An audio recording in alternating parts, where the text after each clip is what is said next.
અંકલેશ્વર પાલિકા પ્રમુખના ₹50,000 માંગવાના મામલે આપ પાર્ટીના ભરૂચ જિલ્લા પ્રમુખ પિયુષ પટેલ અને અંકલેશ્વર શહેર પ્રમુખ વિનય વસાવાએ ફાટેલા કપડાં અને ભિક્ષુકનો વેશ ધારણ કરી કાર્યકર્તા સાથે અંકલેશ્વર નગરપાલિકા પહોંચી વિરોધ વ્યક્ત કર્યો હતો। આપના કાર્યકર્તાઓએ આક્ષેપ કર્યા હતા કે ભ્રષ્ટાચાર મુક્ત નગરપાલિકા બનાવો અને ભ્રષ્ટ પ્રમુખ રાજીનામું આપે તેવા બેનર સાથે વિરોધ નોંધાવ્યો હતો।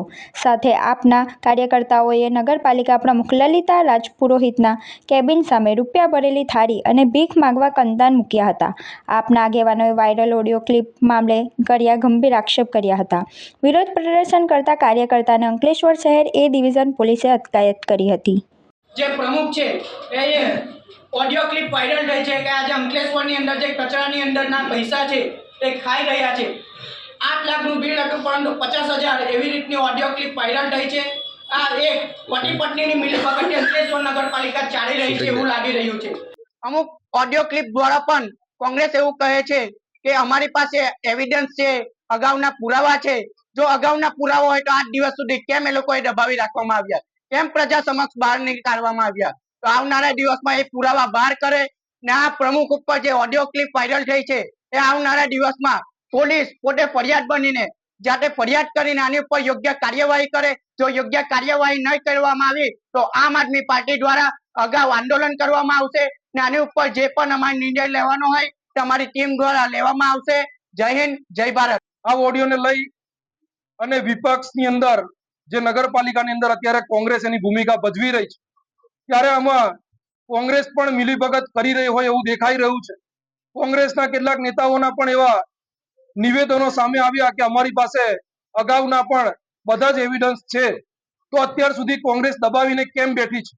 ભાજપ અને કોંગ્રેસ જનતાને ઉલ્લુ બનાવી ને પોતાના ઘર ભરી રહી છે એવું સ્પષ્ટપણે દેખાઈ રહ્યું છે। ત્યારે આજ રોજ આમ આદમી પાર્ટી ટીમ દ્વારા અંકલેશ્વરની નગરપાલિકા પ્રમુખના રાજીનામાની માંગ સાથે અંકલેશ્વર નગરપાલિકા પર અહીંયા બેઠા છે।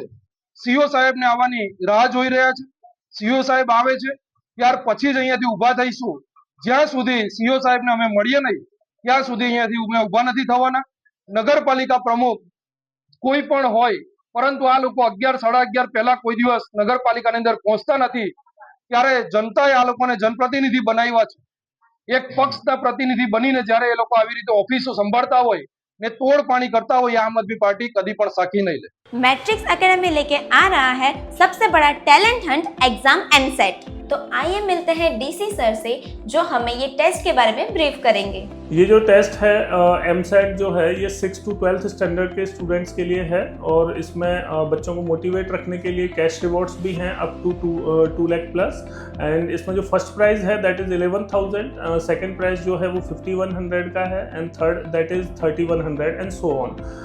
हर क्लास के हम टोटल 20 स्टूडेंट्स को सेलेक्ट करेंगे और 20 स्टूडेंट्स को कैश रिवॉर्ड्स रहेंगे और उसके बाद फिर एक्स्ट्रा जो भी गिफ्ट्स हैं वो रहेंगे। तो टोटल 151 विनर्स जो हैं वो हम रखने वाले हैं इसमें। टेस्ट के सिलेबस में स्टूडेंट्स को तो थोड़ा कन्फ्यूज़न रहता है तो मैं बता देता हूँ। टेस्ट में जिस ईयर में वो हैं, जैसे कोई स्टूडेंट अगर 7th क्लास में है तो उसका 7th का साइंस और मैथ्स आएगा, साथ में मेंटल एबिलिटी के क्वेश्चंस रहेंगे थोड़े से। और जो स्टूडेंट 11th और 12th साइंस में है उनका PCM एंड PCB रहेगा अकॉर्डिंगली। ये एग्जाम 2 फेज में है। 21 दिसंबर 2025 को फर्स्ट फेज और 18 जनवरी 2026 को सेकेंड फेज है। रिजल्ट डिक्लेरेशन ऑन 25 जनवरी 2026। तो अभी रजिस्ट्रेशन करें नीचे दिए गए नंबर पर और विजिट करें मैट्रिक्स एकेडमी।